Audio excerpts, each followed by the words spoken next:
Okay, welcome to the Vijayapura. ನನ್ನ ಹೆಸರು ನಾಗೇಶ್ ಮಹೇಂದ್ರಕರ್ ಅಂತೇಳಿ. ನಾನು ಇಲ್ಲಿ 10 ವರ್ಷದಿಂದ ಸೆಕ್ಯೂರಿಟಿ ಕೆಲಸ ಮಾಡ್ತಾ ಇದ್ದೀನಿ. ನನಗೆ ಎಷ್ಟು ಮಾಹಿತಿ ಗೊತ್ತಿದೆ ಪೂರ್ಣ ಮಾಹಿತಿ ನಿಮ್ಗೆ ಹೇಳೋಕ್ಕೆ ಪ್ರಯತ್ನ ಮಾಡ್ತೀನಿ. ಓಕೆನಾ? ಓಕೆ. ಬಿಜಾಪುರದ ಮೊದಲನೇ ಹೆಸರು ಬಿಜ್ಜನಹಳ್ಳಿ ಅಂತೇಳಿ. ಬೆಂಗಳೂರಿಗೆ ಹೆಂಗೆ ಬೆಂದಕಾಳೂರು ಅಂತ ಹೇಳ್ತಾ ಇದ್ರು ಮೊದಲು, ಅದೇ ಥರ ಇದಕ್ಕೆ ಬಿಜ್ಜನಹಳ್ಳಿ ಅಂತ ಹೇಳ್ತಾ ಇದ್ರು. ಯಾಕಂದರೆ ಇದು 12ನೇ ಶತಮಾನದಲ್ಲಿ ಬಸವಣ್ಣನವರ ಕಾಲದಲ್ಲಿ ಬಿಜ್ಜಳ ರಾಜನ ಆಸ್ಥಾನ ಆಗಿತ್ತು. ಇಲ್ಲಿ ಮೊದಲು ಯಾದವರು ಆಳಿದ್ದಾರೆ, ಆನಂತರ ಚಾಲುಕ್ಯರು, ನಂತರ ಕಲ್ಯಾಣ ಚಾಲುಕ್ಯರು, ನಂತರ ಇವರು ಶಾಹಿ ಮಂತಂದವರು. ಇವರು ಇರಾನ್ನಿಂದ ಬಂದಿರೋರು. ಬಹುಮನಿ ಸುಲ್ತಾನರು ಅಂತೇಳಿ ಹೆಸರು ಕೇಳಿರಬೇಕು. ಗುಲ್ಬರ್ಗಾ ಅವರ ರಾಜಧಾನಿಯಾಗಿತ್ತು. ಅದರ ಸಂಸ್ಥಾಪಕ ಹಸನ್ ಗಂಗು ಅಂತೇಳಿ. ಅವ್ರ ಅಂಡರಲ್ಲಿ ಇವರು ಸಾಮಂತ ರಾಜ ಆಗಿ ಕೆಲಸ ಮಾಡ್ತಾಯಿದ್ರು. 15th ಸೆಂಚುರಿ ಅಂದರೆ 1489ರಲ್ಲಿ ಇವರು ಸ್ವತಂತ್ರ ರಾಜ್ಯ ಅಂತ ಘೋಷಣೆ ಮಾಡಿಕೊಂಡು ವಿಜಯಪುರನ ಆಳಿದ್ದಾರೆ. ಇವರು ಶಾಹಿ ಮಂತಂದವರು. ಶಾಹಿ ಈಸ್ ಎ ಸರ್ನೇಮ್. ಹಾಂ, 9 ರಾಜರು ಇಲ್ಲಿ ಆಳಿದ್ದಾರೆ. ಇವರ ಮೊದಲನೇ ರಾಜ ಯೂಸುಫ್ ಆದಿಲ್ ಶಾ. ಫೌಂಡರ್ ಯೂಸುಫ್ ಆದಿಲ್ ಶಾ. 4 ರಾಜರವರೆಗೆ ಯಾವುದೇ ದೊಡ್ಡ ಸ್ಮಾರಕ ಕಟ್ಟಿಲ್ಲ. ನೀವು ಯಾವುದೇ ರಾಜ್ಯ ಸ್ಥಾಪನೆ ಮಾಡಬೇಕಾದ್ರೆ ಮೊದಲು ಏನು ಬೇಕು? ಕೋಟೆ ಬೇಕು. ಕೋಟೆ ಕಟ್ಟಿದ್ದಾರೆ, ಮತ್ತೆ ಇರೋಕೆ ಮನೆ, ಪ್ಯಾಲೇಸ್ ಗಿಲೇಸ್ಗಳನ್ನು ಕಟ್ಟಿದ್ದಾರೆ 4 ರಾಜರವರೆಗೆ. 5ನೇ ರಾಜ ಫಸ್ಟ್ ಕಟ್ಟಿಸಿದ್ದು ಜಾಮಿಯಾ ಮಸ್ಜಿದ್. ಜಾಮಿಯಾ ಮಸ್ಜಿದ್ ನೋಡಿದ್ರಾ? ತೋರಿಸ್ತೀನಿ. ಜಾಮಿಯಾ ಮಸ್ಜಿದ್ ಅದು ಬಿಜಾಪುರದ 5ನೇ ರಾಜ 1ನೇ ಅಲಿ ಆದಿಲ್ ಶಾ ಕಟ್ಟಿರೋದು. ನೋಡಿ, ಬಿಜಾಪುರದ 5ನೇ ರಾಜ 1ನೇ ಅಲಿ ಆದಿಲ್ ಶಾ. ಇದು 1545ರಲ್ಲಿ ಕಟ್ಟೋಕೆ ಚಾಲು ಮಾಡಿದಾನೆ. 1565ರಲ್ಲಿ ಕಂಪ್ಲೀಟ್ ಆಗಿದೆ. ಇದು ಕಟ್ಟೋಕೆ 20 years. ಇದು ಇಲ್ಲಿ ಸುವರ್ಣಾಕ್ಷರದಿಂದ ಅರಬ್ಬಿಯಲ್ಲಿ ಕುರಾನ್ದ ಆಯತ ಬರೆದಿದ್ದಾರೆ. ಆಯತ ಅಂದ್ರೆ ಭಗವದ್ಗೀತೆಯಲ್ಲಿ ಶ್ಲೋಕಗಳಿರ್ತಾವಲ್ಲ, ಅದೇ ತರ ಕುರಾನ್ ನಲ್ಲಿ ಆಯತಗಳಿರ್ತವೆ. ಕುರಾನ್ ಆಯತಗಳನ್ನ ಅಲ್ಲಿ ಸುವರ್ಣಾಕ್ಷರದಿಂದ ಬರೆದಿದ್ದಾರೆ. ಇದು ಸೌತ್ ಇಂಡಿಯಾದಲ್ಲಿ 2nd ಬಿಗ್ಗೆಸ್ಟ್ ಪ್ರೇಯರ್ ಹಾಲ್. ಸೌತ್ ಇಂಡಿಯಾದಲ್ಲಿ ಇಲ್ಲಿ ಪ್ರೇಯರ್ ಹಾಲ್. ಇಲ್ಲಿ ಎಟ್ ಎ ಟೈಮ್ 11,000 ಜನ ಪ್ರೇಯರ್ ಮಾಡ್ತಾರೆ, ಅಷ್ಟು ದೊಡ್ಡದಾಗಿದೆ. ಓಕೆ, ಇದರ ನಂತರ ಅವನ ಮಗ 2nd ಇಬ್ರಾಹಿಂ ಆದಿಲ್ ಶಾ. ಇದು ಇಬ್ರಾಹಿಂ ರೋಜಾ ಕಟ್ಟಿಸಿದ್ದಾನೆ. ಇಬ್ರಾಹಿಂ ರೋಜಾ ಗೋಲ್ಗುಮಟ್ ಹೇಳ್ತೀನಿ. ಇದು ಗೋಲ್ಗುಮಟ್ ಕಟ್ಟಿದ್ದಾನಲ್ಲ, ಅವರ ತಂದೆ ಕಟ್ಟಿರೋದು. 6ನೇ ರಾಜ 2nd ಇಬ್ರಾಹಿಂ ಆದಿಲ್ ಶಾ. ಇದು ಎದಕ್ಕೋಸ್ಕರ ಕಟ್ಟಿಸಿದಾನ? ತನ್ನ ಹೆಂಡತಿಗೋಸ್ಕರ ಕಟ್ಟಿಸಿರೋ ಸ್ಮಾರಕ, ವೈಫ್ಗೋಸ್ಕರ. ಇದು ನೋಡಿ ಇಂಪ್ರೆಸ್ ಆಗಿ ತಾಜ್ ಮಹಲ್ ಕಟ್ಟಿರೋದು. ತಾಜ್ ಮಹಲ್ ಮಾರ್ಬಲ್ ದಿಂದ ಕಟ್ಟಿದ್ದಾರೆ. ಇದು ಲೋಕಲ್ ಕರಿಕಲ್ಲಿಂದ ಕಟ್ಟಿದ್ದಾರೆ. ಅದಕ್ಕೆ ಬ್ಲಾಕ್ ತಾಜ್ ಮಹಲ್, ಪೈಲಾ ತಾಜ್ ಮಹಲ್, ದಕ್ಷಿಣಿಕಾ ತಾಜ್ ಮಹಲ್ ಅಂತಾರೆ. ಇದು 1410ರಲ್ಲಿ ಕಟ್ಟೋಕೆ ಚಾಲು ಮಾಡಿದಾನೆ. 1426ರಲ್ಲಿ ಕಂಪ್ಲೀಟ್ ಆಗಿದೆ. ಇದು ಕಟ್ಟೋಕೆ 16 ವರ್ಷ ತಗೊಂಡಿದ್ದಾರೆ. ತಾಜ್ ಮಹಲ್ ಯಾವಾಗ ಕಟ್ಟಿದ್ದಾರೆ? ತಾಜ್ ಮಹಲ್ ಕಟ್ಟೋಕೆ ಚಾಲು ಮಾಡಿದ್ದಾರೆ 1432ರಲ್ಲಿ.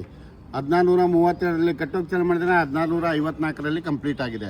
ತಾಜ್ ಮಹಲ್ ಕಟ್ಟೋಕೆ 22 ವರ್ಷ ತಗೊಂಡಿದ್ದಾರೆ. ನೋಡಿ, ತಾಜ್ ಮಹಲ್ ಕಟ್ಟೋಕೆ ಚಾಲು ಮಾಡೋಕ್ಕಿಂತ ಮೊದಲೇ ಇದು ರೆಡಿ ಆಗಿತ್ತು ಅಂತ. 6 ವರ್ಷ ಮೊದಲು. ತಾಜ್ ಮಹಲ್ಗೆ ಇದಕ್ಕೆ ಡಿಫರೆನ್ಸ್ ಏನಿದೆ ಅಂದ್ರೆ, ಬಿಜಾಪುರಲ್ಲಿ ಕಟ್ಟಿರೋ ಎಲ್ಲಾ ಸ್ಮಾರಕಗಳು ಇಂಡೋ ಇಸ್ಲಾಮಿಕ್ ಸ್ಟ್ರಕ್ಚರ್ ಅಲ್ಲಿ ಕಟ್ಟಿದ್ದಾರೆ. ಐಹೊಳೆ ಪಟ್ಟದಕಲ್ಲು ಚಾಲುಕ್ಯ ಮತ್ತು ಹೊಯ್ಸಳ ದ್ರಾವಿಡ ಶೈಲಿಯಲ್ಲಿ ಕಟ್ಟಿದ್ದಾರೆ. ಬಿಜಾಪುರಲ್ಲಿ ಕಟ್ಟಿರೋ ಎಲ್ಲಾ ಸ್ಮಾರಕಗಳು ಇಂಡೋ ಇಸ್ಲಾಮಿಕ್, ಇಂಡೋ ಸಾರ್ಸನಿಕ್ ಅಂತಾರೆ.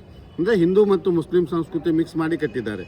ತಾಜ್ ಮಹಲ್ಗೆ ಇದಕ್ಕೆ ಡಿಫರೆನ್ಸ್ ಏನಿದೆ ಅಂದ್ರೆ, ಇವು ಮಿನಾರ್ಗಳಿದಾವಲ್ಲ ಮೇಡಮ್, ತಾಜ್ ಮಹಲ್ 4 ಮಿನಾರ್ಗಳು ಸಪರೇಟ್ ಆಗಿವೆ, ದೂರ ಇದಾವೆ. ಇದು ಗೋಡೆಗೆ ತಾಗಿನೇ ಮಿನಾರ್ ಇರೋದು, ಹೌದಲ್ವಾ? ಗೋಲ್ಗುಮಟದಲ್ಲಿನೂ ಅದೇ ತರ ಗೋಡೆಗೆ ತಾಗಿನೇ ಮಿನಾರ್ ಇದೆ. ತಾಜ್ ಮಹಲ್ ಸ್ಟ್ರಕ್ಚರ್ಗೆ ಅಟ್ಯಾಚ್ಡ್ ಇದೆ. ತಾಜ್ ಮಹಲ್ ಮಿನಾರ್ಗಳು ಸಪರೇಟ್ ಆಗಿದೆ. ಮತ್ತೆ ತಾಜ್ ಮಹಲ್ ಮಿನಾರ್ಗಳು ರೌಂಡ್ ಶೇಪ್ ಅಲ್ಲಿ ಬರುತ್ತೆ. ನೀವು ಫೋಟೋದಲ್ಲಿ ನೋಡಿರ್ಬೇಕು. ತಾಜ್ ಮಹಲ್ ಮಿನಾರ್ ರೌಂಡ್ ಶೇಪ್ ಅಲ್ಲಿ ಬರುತ್ತೆ. ಇವು ಬಿಜಾಪುರಲ್ಲಿ ಕಟ್ಟಿರುವ ಎಲ್ಲಾ ಮಿನಾರ್ಗಳು ಅಪ್ಟೋಕೋನದಲ್ಲಿ ಕಟ್ಟಿದ್ದಾರೆ. ಅಪ್ಟೋಕೋನ್ ಅಂದ್ರೆ ಅಷ್ಟಕೋನಾಕೃತಿಯಲ್ಲಿ ಕಟ್ಟಿದ್ದಾರೆ. 8 ಮೂಲೆಗಳು, ಅರ್ಥ ಆಯ್ತಾ? ಅಪ್ಟೋಕೋನದಲ್ಲಿ ಕಟ್ಟಿದ್ದಾರೆ. ನೋಡಿ ಸರ್, ಇದು ಹೈದರಾಬಾದ್ ಚಾರ್ ಮಿನಾರ್ ತರಾನೇ ಕಾಣಿಸುತ್ತಲ್ಲ ಸರ್? ಹೈದರಾಬಾದ್ ಚಾರ್ ಮಿನಾರ್ ಕಟ್ಟಿದ್ದಾರೆ 1640ರಲ್ಲಿ. ಇದು 1626ರಲ್ಲೇ ಕಂಪ್ಲೀಟ್ ಆಗಿತ್ತು. ಇದು ಔರಂಗಾಬಾದ್ ಬೀಬಿಕಾ ಮಕ್ಬರ. ಇದು 2nd ಇಬ್ರಾಹಿಂ ಆದಿಲ್ ಶಾ ಅವನ ಹೆಂಡತಿಗೋಸ್ಕರ ಕಟ್ಟಕ್ಕೆ ಚಾಲು ಮಾಡಿದ 1610 to 1626. ಇದು ಕಂಪ್ಲೀಟ್ ಆಗೋದಕ್ಕಿಂತ 1 ವರ್ಷ ಮೊದಲು ರಾಜ ತೀರ್ಕೊಂಡ. ಇದಕ್ಕೆ ರಾಣಿನೇ ಕಂಪ್ಲೀಟ್ ಮಾಡಿ ರಾಜನ ಹೆಸರು ಇಟ್ಟಿದ್ದಾಳೆ Ibrahim Rauza. Rauza means Persian language ಅಲ್ಲಿ ಸಮಾಧಿ ಆಗುತ್ತೆ. ರೋಜಾ ಅಂದ್ರೆ ಉಪವಾಸ. ರಂಜಾನ್ದಲ್ಲಿ ರೋಜಾ ಮಾಡ್ತಾರಲ್ಲ, ರೌಜಾ ಮೀನ್ಸ್ ಸಮಾಧಿ. ಓಕೆ, ಇವು ಸಮಾಧಿಗೋಸ್ಕರ ಬಿಜಾಪುರಲ್ಲಿ ಕಟ್ಟಿರೋ, ಇವು ಸಮಾಧಿಗೋಸ್ಕರ ಕಟ್ಟಿರೋ ಸ್ಮಾರಕಗಳು. ಪ್ಯಾಲೇಸ್ಗಳು ಇಲ್ಲಿ ಅಂಬೇಡ್ಕರ್ ಸರ್ಕಲ್ ಹತ್ರ ಇದಾವೆ. ಓಕೆ, ನೀವು 2nd ಇಬ್ರಾಹಿಂ ಆದಿಲ್ ಶಾ ಒಂದು ಪುಸ್ತಕನೂ ಬರೆದಿದ್ದಾನೆ, ಕಿತಾಬೆ ನೌರಸ್ ಅಂತೇಳಿ. ಅಕ್ಬರ್ಗೆ ದೀನ ಇಲಾಹಿ ಅಂತೇಳಿ ಕರಿತಾ ಇದ್ರಲ್ಲ, ಅದಕ್ಕೆ ಇವನಿಗೆ ಒಂದು ಬಿರುದಿತ್ತು, ಏನಂತ? ಜಗದ್ಗುರು ಅಂತೇಳಿ ಕರಿತಾ ಇದ್ರು. ಯಾಕಂದ್ರೆ ಇವನು ಸರ್ವಧರ್ಮ ಸಹಿಷ್ಣುವಾಗಿದ್ದ. ಮತ್ತೆ ಇವನು ಒಂದು ಪುಸ್ತಕನೂ ಬರೆದ, ಕಿತಾಬೆ ನೌರಸ್ ಅಂತೇಳಿ. ನೋಡಿ, ಇದರ ಮತ್ತೊಂದು ವಿಶೇಷತೆ ಏನಂದ್ರೆ, ಸ್ಟ್ರಕ್ಚರ್ದು ಇದು ಮುಂದುಗಡೆ ಇದೆ. ಇವೆರಡು ಹಿಂದೆ ಸಮಾನ ರೇಖೆಯಲ್ಲಿ ಕಟ್ಟಿದ್ದಾರೆ. ಇವೆರಡರ ಮಧ್ಯೆ ಫೌಂಟೇನ್ ಇದೆ. ತಾಜ್ ಮಹಲ್ ಮುಂದೆ ಫೌಂಟೇನ್ ಇದೆ ಅಲ್ವಾ, ಅದೇ ತರ ಇದು ಮುಂದ್ಗಡೆ ಇದೆ. ಇವೆರಡು ಹಿಂದೆ ಸಮಾನ ರೇಖೆಯಲ್ಲಿ ಕಟ್ಟಿದ್ದಾರೆ. ಇವೆರಡರ ಮಧ್ಯೆ ಫೌಂಟೇನ್ ಇದೆ. ಸನ್ ರೈಸ್ ಟೈಮಲ್ಲಿ ಇದರ ಶಾಡೋ ನೀರಲ್ಲಿ ಕಾಣಿಸುತ್ತೆ, ಸನ್ಸೆಟ್ ಟೈಮಲ್ಲಿ ಇದು ಸನ್ ರೈಸ್ ಸನ್ಸೆಟ್. ಈಗ ನೀರು ಬಿಟ್ಟಿಲ್ಲ, ಮಳೆ ಬಂದ್ರೆ ನೀರು ಇರುತ್ತೆ. ಅದು ಈಗ ಆಗಿನ ಕಾಲದಲ್ಲಿ ಬೇಗಂ ತಲಾಬ್ ಅಂತೇಳಿ ಕರೀತು, ಅಲ್ಲಿಂದ ಪೈಪ್ ಲೈನ್ ಇತ್ತು, ನೀರು ಬರ್ತಾ ಇತ್ತು. ಸಿಟಿ ಡೆವಲಪ್ಮೆಂಟ್ ಆದ್ಮೇಲೆ ಪೈಪ್ ಎಲ್ಲ ಹೊಡೆದಿದೆ, ಮಳೆ ಬಂದ್ರೆ ನೀರು ನಿಂದಿರುತ್ತೆ. ಓಕೆ, ಆ ಉದ್ದೇಶ ಅದೇ ಆಗಿತ್ತು. ನೋಡಿ, ಒಂದು ವೇಳೆ ಇದು ಮಾರ್ಬಲ್ದಿಂದ ಕಟ್ಟಿದ್ರೆ ತಾಜ್ ಮಹಲ್ಗೆ ಸೈಡ್ ಹೊಡಿತಾ ಇತ್ತು. ಆ ತರ ಡಿಸೈನ್ ಕಾರಿಗರಿ ಚೆನ್ನಾಗಿದೆ. ನೀವು ಮನೆಯಲ್ಲಿ POP ಮಾಡಿಸ್ತಿರಲ್ಲ, ಆಗಿನ ಕಾಲದಲ್ಲಿ 16ನೇ ಶತಮಾನದಲ್ಲಿ ಕಲ್ಲಿನಲ್ಲೇ POP ಮಾಡಿದ್ದಾರೆ. ಡಿಸೈನ್ ಚೆನ್ನಾಗಿದೆ. ನಿಮಗೆ ಗೋಲ್ ಗುಮ್ಮಟ್ ಒಂದು ಟಿಕೆಟು, ಈ ಕಡೆ ಒಂದು ಟಿಕೆಟು, ಬಾಕಿಯಲ್ಲಿ ಟಿಕೆಟ್ ಇಲ್ಲ. ಓಕೆ, ಇದಕ್ಕೆ ಎಷ್ಟು ಟಿಕೆಟ್? 20 ರೂಪೀಸ್. ಆನ್ಲೈನ್ ಮಾಡಿದ್ರೆ 20, ಆಫ್ಲೈನ್ 25. ಓಕೆ. ಅದರ ನಂತರ ಗೋಲ್ ಗುಮ್ಮಟ್ ಕಟ್ಟಿದ್ದು ಬಿಜಾಪುರದ 7ನೇ ರಾಜ ಮೊಹಮ್ಮದ್ ಆದಿಲ್ ಶಾ ಕಟ್ಟಿರೋದು. ಗೋಲ್ ಗುಮ್ಮಟ್ ಎದಕ್ಕೋಸ್ಕರ ಕಟ್ಟಿಸಿದಾನಂದ್ರೆ ತನ್ನ ಸಮಾಧಿಗೋಸ್ಕರ ಕಟ್ಟಿಸಿರೋ ಸ್ಮಾರಕ. ಮುಸ್ಲಿಂ ಒಳಗೆ 2 ಟೈಪ್ ಬರ್ತಾರೆ, ಶಿಯಾ ಮತ್ತೆ ಸುನ್ನಿ. ಇವರು ಶಿಯಾ ಮುಸ್ಲಿಂ, ಇವರು ಸಾಯಕ್ಕಿಂತ ಮುಂಚೆ ಸಮಾಧಿ ಕಟ್ತಾರೆ. ಓಕೆ, ಇವ್ರು ಮುಂಚೆನೆ ಅವ್ರಿಗೆ ಮಾಡಿದ್ರು. ಸುನ್ನಿ ಮುಸ್ಲಿಂ ಸತ್ತ ನಂತರ. ಗೋಲ್ ಗುಮ್ಮಟ್ ಯಾವ ತರ ಕಟ್ಟಿದ್ದಾರೆ ಅಂದ್ರೆ ಏಕಶಿಲೆ ಮೇಲೆ ಕಟ್ಟಿದ್ದಾರೆ. ನೀವು ಯಾವುದೇ ಮನೆ ಸೈಟ್ಗೆ ತಗೋಬೇಕಾದ್ರೆ ಏನ್ ಮಾಡ್ತೀರಾ, ನೆಲ ಗಟ್ಟಿಯಾಗಿದೆ ಎಲ್ಲ ನೋಡ್ತೀರಾ. ನೆಲ ಗಟ್ಟಿಯಾಗಿದ್ರೆ ನೀವು ಎಷ್ಟೇ ಫ್ಲೋರ್ ಬಿಲ್ಡಿಂಗ್ ಕಟ್ಟಿ, ಬಿಲ್ಡಿಂಗ್ ಕ್ರ್ಯಾಕ್ ಆಗಲ್ಲ, ಬಿಲ್ಡಿಂಗ್ ಖುಷಿ ಅಲ್ಲ. ಅದೇ ತರ ಇಲ್ಲಿ ಚಿಕ್ಕ ಮೌಂಟೇನ್ ಇತ್ತು, ಅದನ್ನ ಇದು ಮಾಡಿ ಕೆಳಗಡೆ ಒಂದೇ ಬಂಡೆ 18,500 ಸ್ಕ್ವೇರ್ ಫುಟ್ ಸಿಂಗಲ್ ಸ್ಟೋನ್. ಒಂದೇ ಬಂಡೆ ಅಂದ್ರೆ ಅರ್ಥ ಒಂದೇ ಬಂಡೆ ಮೇಲೆ ಪೂರಾ ಬಿಲ್ಡಿಂಗ್ ಕುಡಿಸಿದ್ದಾರೆ. ಕೆಳಗಡೆ ಬೇಸ್ಮೆಂಟ್ ಲೆವೆಲ್ ಇದೆಯಲ್ಲ, 16 feet wall. This is 10 feet wall, 9 feet wall. ನಿಮ್ದು 16 ಫೀಟ್ ಹಾಲ್ ಇರುತ್ತೆ, 16 ಫೀಟ್ ವಾಲ್ ಇದೆ. 16 feet, 10 feet, 9 feet, total 224 feet height ಇದೆ. ಗೋಲ್ ಗುಮ್ಮಟದ ಎತ್ತರ 224 ಫೀಟ್. ಇದು ವರ್ಲ್ಡ್ ಅಲ್ಲೇ ಸೆಕೆಂಡ್ ಬಿಗ್ಗೆಸ್ಟ್ ಡೂಮ್. ಫಸ್ಟ್ ಬಿಗ್ಗೆಸ್ಟ್ ಡೂಮ್ ಇಟ್ಲಿಯಲ್ಲಿದೆ. ಇಟ್ಲಿಯ ರೋಮ್ ನಗರದಲ್ಲಿ ವ್ಯಾಟಿಕನ್ ಸಿಟಿ ಅಂತೇಳಿ ಸೆಂಟ್ ಪೀಟರ್ ಚರ್ಚ್ ಇದೆ. ಅಲ್ಲಿ ಎಕೋ ಬರಲ್ಲ, ಇಲ್ಲಿ ಎಕೋ ಬರುತ್ತೆ. ಅಲ್ಲಿ ಪಿಲ್ಲರ್ ಇದೆ. ಇದು ಗೋಲ್ ಗುಮ್ಮಟ ವಿತೌಟ್ ಪಿಲ್ಲರ್ ಕಟ್ಟಿದ್ದಾರೆ. ಮತ್ತೆ ಅಲ್ಲಿ ಗ್ಯಾಲರಿ ಇಲ್ಲ, ಇಲ್ಲಿ ಮೇಲೆ ವಿಸ್ಪರಿಂಗ್ ಗ್ಯಾಲರಿ ಇದೆ. ಹೋಗು ಮೇಲೆ ಹಾ ನೋಡಿ. ಗೋಲ್ ಗುಮ್ಮಟ್ ಒಳಗಡೆ ಹೋದ್ಮೇಲೆ 6 ಸಮಾಧಿಗಳಿವೆ. ಅಲ್ಲಿ ಮೊಹಮ್ಮದ್ ಆದಿಲ್ ಶಾ ಮತ್ತೆ ಅವನ 2 ಹೆಂಡರು ಆಶುರಾ ಬೇಗಂ, ಶಾ ಬೇಗಂ ಮತ್ತೆ 3 ಗ್ರ್ಯಾಂಡ್ ಸನ್ಸ್. ಟೋಟಲ್ 6 ಸಮಾಧಿಗಳಿವೆ. ಮೇಲೆ ಕಾಣಿಸೋದು ಡೂಪ್ಲಿಕೇಟ್ ಸಮಾಧಿಗಳು, ಒರಿಜಿನಲ್ ಸಮಾಧಿ ಕೆಳಗಡೆ ಇದು ಮೇಲೆ ಡೂಪ್ಲಿಕೇಟ್, ಒರಿಜಿನಲ್ ಸಮಾಧಿ. ತಾಜ್ ಮಹಲ್ ಎಲ್ಲ ಕಡೆನೂ, ತಾಜ್ ಮಹಲ್ದಲ್ಲಿನೂ ಅದೇ ತರ ಇರೋದು. ಮೇಲೆ ಡೆಮೋ ಪೀಸ್, ಒರಿಜಿನಲ್ ಸಮಾಧಿ ಡೂಪ್ಲಿಕೇಟ್, ಒರಿಜಿನಲ್ ಸಮಾಧಿ ಕೆಳಗಡೆ ಇದಾವೆ. ಇದು ಎಲ್ಲಾನು ಹಾಗೆ ಸೇಮ್. ಓಕೆ, ನೀವು ನೋಡಿ ಒಳಗಡೆ ಹೋದ್ಮೇಲೆ ಗೋಲ್ ಗುಮ್ಮಟ ಚೌಕಾಕಾರವಾಗಿದೆ ಅಲ್ವಾ. ಗೋಲ್ ಗುಮ್ಮಟ ಇದೆ ವಿಸ್ತೀರ್ಣ 205, 205 ಅಡಿ, 205 ಅಡಿ ಒಳಗಿನ ವಿಸ್ತೀರ. 205, 205. ಮತ್ತೆ ಏನೈತಿ, ವಿತೌಟ್ ಪಿಲ್ಲರ್ ಯಾವ ತರ ನಿಂತಿದೆ ಅಂದ್ರೆ, ಗೋಲ್ ಗುಮ್ಮಟ ಚೌಕಾಕಾರವಾಗಿದೆ. ಅದನ್ನ ಪೆಂಡಾಂಟಿವ್ ಅಂತೇಳಿ ಒಂದು ತತ್ವದ ಆಧಾರದ ಮೇಲೆ ಕಟ್ಟಿದ್ದಾರೆ. ಇದಕ್ಕೆ ಲೋಟಸ್ ಪ್ಯಾಟರ್ನ್ ಅಂತಾರೆ. ಲೋಟಸ್ ಅಂದ್ರೆ ಕಮಲ ದಳ, ಅರ್ಥ ಆಯ್ತಲ್ಲ? ಸಿಂಪಲ್ ಆಗಿ ಹೇಳ್ತೀವಿ ನೋಡಿ, ಸ್ನೇಕ್ ಹೆಡ್ ತರ ಕಾಣಿಸುತ್ತೆ. ಮೇಲೆ ಸ್ನೇಕ್ ಹೆಡ್ ಈ ತರ ಆರ್ಚ್ ಬರುತ್ತೆ. ಒಂದು ಕಾರ್ನರ್ಗೆ 2 ಆರ್ಚ್ ಬರುತ್ತೆ ಈ ತರ. ನಮ್ಮಲ್ಲಿ ನಕ್ಷೆ ಇದೆ, ತೋರಿಸ್ತೀನಿ ನಿಮಗೆ. ಅದು ಅರ್ಥ ಆಗೋಲ್ಲ, ಆಮೇಲೆ ತೋರಿಸ್ತೀನಿ. ಓಕೆ ನೋಡಿ,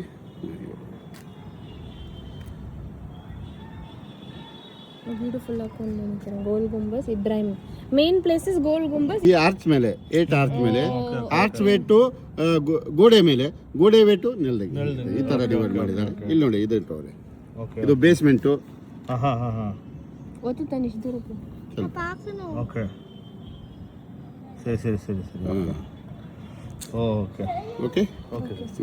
ನೋಡಿ ಆ ತರ ಕಟ್ಟಿದ್ದಾರೆ. ನೋಡಿ, ಗೋಲ್ ಗುಮ್ಮಟ ಚೌಕಾಕಾರವಾಗಿದೆ. ಇದು 4 ಮಿನಾರ್ಗಳಿದಾವಲ್ಲ, 4 ಮಿನಾರ್ಗಳಿಂದ ಮೇಲೆ ಹತ್ತೋಕೆ ಇಳಿಯೋಕೆ ದಾರಿಗಿದ್ದಾವೆ. 2 ಬಂದ್ ಮಾಡಿದ್ದಾರೆ, 2 ಚಾಲು. ಒಂದು ಮೇಲೆ ಹತ್ತೋಕೆ, ಒಂದು ಕೆಳಗಡೆ ಇಳಿಯೋಕೆ. ಮೇಲೆ ಹತ್ತೋಕೆ 108 ಮೆಟ್ಲು, ಕೆಳಗಡೆ ಇಳಿಯೋಕೆ 115. ಯಾಕಂದ್ರೆ ಮೇಲೆ ಹತ್ತೋ ದಾರಿ ಬೇರೆ, ಕೆಳಗಡೆ ಇಳಿಯೋ ದಾರಿ 108 ಸ್ಟೆಪ್ಸ್. 108 ಸ್ಟೆಪ್ಸ್ ಇದೆ. ಕೆಳಗಡೆ ಇಳಿಯೋಕೆ 115. ಓಕೆ, ಮೇಲೆ ಹತ್ತಿದ ಮೇಲೆ ವಿಸ್ಪರಿಂಗ್ ಗ್ಯಾಲರಿ. ಒಳಗಡೆ ಹೋದ್ಮೇಲೆ ನೀವು ಯಾವ ತರ ಹೋಗ್ಬೇಕಂದ್ರೆ ಈ ತರ ಹೋಗ್ಬೇಕು. ಹಲೋ ಅಂತೇಳಿ ಕೂಗಿದ್ರೆ 26 ಸೆಕೆಂಡ್ ಎಕೋ ಆಗುತ್ತೆ. ಹೌದಾ? ಆಕ್ಚುಲಿ ಗೋಲ್ ಗುಮ್ಮಟ್ ನೋಡ್ಬೇಕಾದ್ರೆ ಹಲೋ ಅಂತ ಹೇಳಿ, ಓಂ ಅಂತ ಹೇಳ್ಕೊಳ್ಳಿ. ಸ್ವಲ್ಪ ಸೈಲೆಂಟ್, ಎಲ್ಲರೂ ಕೂಗ್ತಾ ಇರ್ತಾರೆ. ಆಕ್ಚುಲಿ ಏನೈತಿ, ಗೋಲ್ ಗುಮ್ಮಟ್ ನೋಡ್ಬೇಕಾದ್ರೆ ಬೆಳಿಗ್ಗೆ ಬರಬೇಕು. ಬೆಳಿಗ್ಗೆ ಅಂದ್ರೆ ಪಬ್ಲಿಕ್ ಕಡಿಮೆ ಇರುತ್ತೆ. ಆ ಟೈಮಲ್ಲಿ ನಿಮಗೆ ಕರೆಕ್ಟ್ ಸೌಂಡ್ ಎಕೋ ಗೊತ್ತಾಗುತ್ತೆ. ಮಧ್ಯಾಹ್ನ ಬಂದ್ರೆ ಎಲ್ಲರೂ ಪಬ್ಲಿಕ್ ಕೂಗ್ತಾ ಇರ್ತಾರೆ, ಅವ್ರು ನಿಮ್ ಸೌಂಡ್ ನಿಮ್ಗೆ ಕೇಳಿಸಲ್ಲ. ಮೆಂಟಲ್ ಹಾಸ್ಪಿಟಲ್ ಆಗ್ಬಿಡುತ್ತೆ. ಅದಕ್ಕೆ ಗೋಲ್ ಗುಮ್ಮಟ ಬೆಳಿಗ್ಗೆ ನೋಡ್ಬೇಕು. ಓಕೆ, ಇಲ್ಲಿ ಮೇಲೆ ಹೋದ್ಮೇಲೆ ವಿಸ್ಪರಿಂಗ್ ಗ್ಯಾಲರಿ 7th ಫ್ಲೋರ್ ಹತ್ತಿ ಹೋದ್ಮೇಲೆ ನೋಡಿ, ಒಳಗಡೆಯಿಂದ ಹೋದ್ರೆ ಒಂದೇ ಫ್ಲೋರ್ ಕಾಣಿಸುತ್ತೆ, Okay. ಹೊರಗಡೆಯಿಂದ ನೋಡಿದ್ರೆ 7th floor building, okay okay okay ಒಳಗಿಂದ ನೋಡಿದ್ರೆ ಒಂದೇ ಫ್ಲೋರ್, ಹೊರಗಡೆಯಿಂದ ನೋಡಿದ್ರೆ 7th ಫ್ಲೋರ್ ಬಿಲ್ಡಿಂಗ್. ಹಾ ಓಕೆ. 7th ಫ್ಲೋರ್ ಹತ್ತಿ ಮೇಲೆ ಹೋದ್ಮೇಲೆ ವಿಸ್ಪರಿಂಗ್ ಗ್ಯಾಲರಿಯಲ್ಲಿ 4 ಕಡೆ ಕೂತ್ಕೊಳ್ಳೋಕೆ ಈ ಗೋಡೆಯಿಂದ ಈ ಗೋಡೆಗೆ 120 ಫೀಟ್ ಡಿಸ್ಟೆನ್ಸ್ ಇದೆ. ಆಪೋಸಿಟ್ 4 ಕಡೆ ಕೂತ್ಕೊಳ್ಳೋಕೆ ಬೆಂಚ್ ಇದೆ. ನೀವು ಬೆಂಚ್ ಟು ಬೆಂಚ್ ಮಾತಾಡ್ಬೋದು, ಬೆಂಚ್ ಇಲ್ಲಂದ್ರೆ wall to wall, okay wall ಸಿಗ್ಲಂದ್ರೆ window to window. Opposite 180 degree ಯಾವ ಕಡೆ ಬೇಕಾದ್ರೂ ನಿಂತ್ಕೊಳ್ಳಿ. ಅತಿ ಚಿಕ್ಕ ಸೌಂಡು ಆಪೋಸಿಟ್ ಇದ್ದದ್ದು. ಓಕೆ ಹಾ ಆಪೋಸಿಟ್. ಪೇಪರ್ ಆದ್ರೆ ಪೇಪರ್ ಸೌಂಡು, ಸೌಂಡ್ ಹಿಂಗ್ ಚಿಟ್ಕೆ ಹೊಡೆದ್ರೆ ಚಿಟ್ಕೆ ಸೌಂಡು, ಹಿಂಗ್ ಕೈ ತಿಕ್ಕಿದ್ರೆ ಕೈ ಸೌಂಡು, ಒಂದು ಕೊಯ್ನ್ ಹೋಗಿದ್ರೆ ಕೊಯ್ನ್ ಸೌಂಡು ಕ್ಲಿಯರ್ ಆಗಿ ಕೇಳಿಸುತ್ತೆ. ಓಕೆ ಹಿಂಗ್ ಗೋಡೆ ಕಿವಿ ಕೊಟ್ಟು ವಾಲ್ ಕಿವಿ ಓಕೆ ಕೊಟ್ಟು ಸ್ಲೋಲಿ ಹಲೋ ಏನ್ ಮಾಡ್ತಾ ಇದೀಯ, ಊಟ ಮಾಡಿ ಆಪೋಸಿಟ್ ಆಪೋಸಿಟ್ ಕ್ಲಿಯರ್ ಆಗಿ ಕೇಳಿಸುತ್ತೆ. ಓಕೆ. ಒಂದ್ಸಲ ಹಲೋ ಅಂದ್ರೆ ಹಲೋ ಹಲೋ ಅಂತ 7ಕ್ಕಿಂತ ಹೆಚ್ಚು ಸಲ. ಗೋಲ್ಗುಮಟ್ ಒಂದ್ಸಲ ಕುಯ್ದ್ರೆ 7 ಸಲ ಅಂತಾರೆ, 7 ಅಲ್ಲ 7ಕ್ಕಿಂತ ಹೆಚ್ಚು ಸಲ, ಓಕೆ ಓಕೆ 12-13 ಟೈಮ್ಸ್. ಓಕೆ ಅದು ನೋಡ್ಬೇಕಾದ್ರೆ ಬೆಳಗ್ಗೆ ಬರಬೇಕು. ಬೆಳಗ್ಗೆ, ಪಬ್ಲಿಕ್ ಕಡಿಮೆ ಇದ್ರೆ ನಿಮಗೆ ಕ್ಲಿಯರ್ ಆಗಿ ಸೌಂಡ್ ಎಫೆಕ್ಟ್ ಗೊತ್ತಾಗುತ್ತೆ. ಅದ್ರ ನಂತರ ಇದು ಬಾರ ಕಮಾನು. ಗೋಲ್ಗುಮಠ 1626 ಕಟ್ಟೋಕೆ ಚಾಲು ಮಾಡಿದ್ರೆ 1656 ಕಂಪ್ಲೀಟ್ ಆಗಿದೆ. ಇದು ಕಟ್ಟೋಕೆ 30 ವರ್ಷ ತಗೊಂಡಿದ್ದಾರೆ. This is built by 30 years. 30 years. Okay. ಅದರ ನಂತರ ಇದು ಬಾರ ಕಮಾನ್ ಕಟ್ಟಿದ್ದು ಬಿಜಾಪುರದ 8ನೇ ರಾಜ, ಸೆಕೆಂಡ್ ಅಲಿ ಆದಿಲ್ ಶಾ ಕಟ್ಟಿರೋದು. ಅವನ ಉದ್ದೇಶ ಏನಾಗಿತ್ತು ಅಂದ್ರೆ, ತಂದೆ ಕಟ್ಟಿರೋದು 7th ಫ್ಲೋರ್ ಬಿಲ್ಡಿಂಗ್, ತಂದೆಗಿಂತ ಭವ್ಯ ಸ್ಮಾರಕ ಕಟ್ಟಬೇಕಂತೇಳಿ ಇದು ಕಟ್ಟೋಕೆ ಚಾಲು ಮಾಡಿದಾನೆ 1656. 1656 ಕಟ್ಟೋಕೆ ಚಾಲು ಮಾಡಿದಾನೆ. 72 ಕೆಲಸ ಸ್ಟಾಪ್ ಆಯ್ತು. ಯಾಕಾಯ್ತು ಅಂದ್ರೆ ರಾಜ ತೀರ್ಕೊಂಡ. ಯಾವುದೇ ಒಂದು ಇತಿಹಾಸಕ್ಕೆ ಒಂದು ಲೋಕಲ್ ಕಥೆ ಅಂತೇಳಿ ಇರುತ್ತೆ. ಲೋಕಲ್ ಕಥೆ ಪ್ರಕಾರ ತಂದೆನೇ ಮಗನ ಸಾಯಿಸಿದ. ಯಾಕಂದ್ರೆ ಮಗ ನನ್ನ ರೆಕಾರ್ಡು ಬ್ರೇಕ್ ಮಾಡ್ತಾನೆ ಅಂತೇಳಿ ತಂದೆನೇ ಮಗನ ಸಾಯಿಸಿದ ಅಂತ ಹೇಳ್ತಾರೆ. ಆಕ್ಚುಲಿ ಇತಿಹಾಸ ಪ್ರಕಾರ ಹಂಗಾಗಿಲ್ಲ. ಮೊಹಮ್ಮದ್ ಆದಿಲ್ ಶಾ ಗೋಲ್ಗುಮಟ್ ಕಟ್ಟಿದ್ದಾನೆ. ಅವನು ತೀರ್ಕೊಂಡಿದ್ದು 1656, ಇವನು 1672 ಅನಾರೋಗ್ಯದಿಂದ ತೀರ್ಕೊಂಡ. ಯಾಕಂದ್ರೆ ಇವನು ಅಯ್ಯಾಶಿಯಾಗಿದ್ದ, ಬ್ಯಾಡ್ ಹ್ಯಾಬಿಟ್ಗಳದ್ದು. ಹಿಂಗಾಗಿ ತೀರ್ಕೊಂಡ್ಮೇಲೆ ಏನೈತಿ, ದಿಸ್ ಇಸ್ ಇನ್ಕಂಪ್ಲೀಟ್ ಬಿಲ್ಡಿಂಗ್. ತೀರ್ಕೊಂಡ್ಮೇಲೆ ಇವನ ಮಗ ಸಿಕಂದರ್ ಆದಿಲ್ ಶಾ ಅಂತೇಳಿ ಪಟ್ಟಾಭಿಷೇಕ್ ಬಂದ. ಆ ಪೀರಿಯಡಲ್ಲಿ ಮೊಘಲ್ ರಾಜ ಔರಂಗಜೇಬ್ 1686 ಅಟ್ಯಾಕ್ ಮಾಡಿ, ದಿಲ್ಲಿ ರಾಜ 86 ಅಟ್ಯಾಕ್ ಮಾಡಿ ವಿಜಯಪುರನ ತನ್ನ ವಶಕ್ಕೆ ಪಡೆದುಕೊಂಡ. ಇವ್ರ ಇತಿಹಾಸ ಮುಗೀತು. ಮೊಘಲರ ಆಳ್ವಿಕೆಯಲ್ಲಿತ್ತು. ಮೊಘಲರ ನಂತರ ನಿಜಾಮರ ಆಳ್ವಿಕೆಯಲ್ಲಿತ್ತು. ನಿಜಾಮರ ನಂತರ ಮರಾಠರ ಆಳ್ವಿಕೆಯಲ್ಲಿತ್ತು. ಮರಾಠರ ನಂತರ ಏನೈತಿ, ಬ್ರಿಟಿಷರ ಆಳ್ವಿಕೆಯಲ್ಲಿತ್ತು. ಬ್ರಿಟಿಷರ ನಂತರ ಸ್ವತಂತ್ರ ಸಿಕ್ಕ ಮೇಲೆ AS100 ಬಂದಿದೆ. ನೋಡಿ, ಟೋಟಲ್ ಇದು 60 ಪಿಲ್ಲರ್ಗಳಿವೆ. ಸೆಂಟ್ರಲ್ಲಿ 12 ಪಿಲ್ಲರ್ ಬರುತ್ತೆ. 12 ಪಿಲ್ಲರ್ ಮೇಲೆ ಅವನ ಉದ್ದೇಶ ಏನಾಗಿತ್ತು ಅಂದ್ರೆ, ಇದು ಪಶ್ಚಿಮ ಸೂರ್ಯ ಮುಳುಗೋ ಟೈಮಲ್ಲಿ, ಸನ್ಸೆಟ್ ಟೈಮಲ್ಲಿ ಇದರ ಶಾಡೋ ಗೋಲ್ಗುಮಟ್ ಮೇಲೆ ಬೀಳ್ಬೇಕಂತೇಳಿ ಪ್ಲಾನಿಂಗ್ ಇತ್ತು. ಶಾಡೋ ಬೀಳ್ತಿತ್ತು ಬೀಳುದಿಲ್ಲ, ನಾಟ್ ನೆಸರಿ. ಲೇಕಿನ್ ಕಂಪ್ಲೀಟ್ ಆದ್ರೆ ಇದು ವರ್ಲ್ಡ್ ಅಲ್ಲೇ ಫೇಮಸ್ ಸ್ಮಾರಕ ಆಗ್ತಾ ಇತ್ತು. This is incomplete building. ಅದಕ್ಕೆ ಬೇಸ್ಮೆಂಟೇ 20 ಫೀಟ್ ಇದೆ. ಇಷ್ಟು ಎತ್ತರ ತಗೊಂಡಿದ್ದಾನೆ, ಎಷ್ಟು ಪಿಲ್ಲರ್ ತಗೊಂಡಿರೋದು. ಓಕೆ. ಬಿಜಾಪುರಲ್ಲಿ ಕಟ್ಟಿರೋ ಎಲ್ಲಾ ಸ್ಮಾರಕಗಳು ಇಬ್ರು ಇಂಜಿನಿಯರ್ ಕೆಲಸ ಮಾಡಿದ್ದಾರೆ. ಯಾಕೂದ್ ಮತ್ತೆ ಮಲಿಕ್ ಸಂದಲ್ ಅಂತೇಳಿ ಇರಾನಿಂದ ಇಂಜಿನಿಯರ್ ಕರೆಸಿದ್ರು. ಕೆಲಸ ಮಾಡೋರೆಲ್ಲ ಲೋಕಲ್ ಪೀಪಲ್. ಇದೆಲ್ಲ ಹಂಗೆ ಹಂಗೆ ಇನ್ಕಂಪ್ಲೀಟ್. ಇದು ಎಲ್ಲ ಇದು ಸರ್ ಇಷ್ಟೇ ಅಲ್ಲ ಕಟ್ಟಿರೋದು, ಇಷ್ಟೇ ಅಲ್ಲ, ಇಷ್ಟೇ ನೋಡಿ. ಇದು ಎಲ್ಲ ಗಚ್ಚಿಂದ ಕಟ್ಟಿರೋ. ಗಚ್ ಅಂದ್ರೆ ಏನು ಸರ್, ಇದು ನಾರ್ಮಲ್ ಕಲ್ಲು, ಲೋಕಲ್ ಬ್ಲ್ಯಾಕ್ ಗ್ರೇ ಬಸಾಲ್ಟ್ ಅಂತಾರೆ.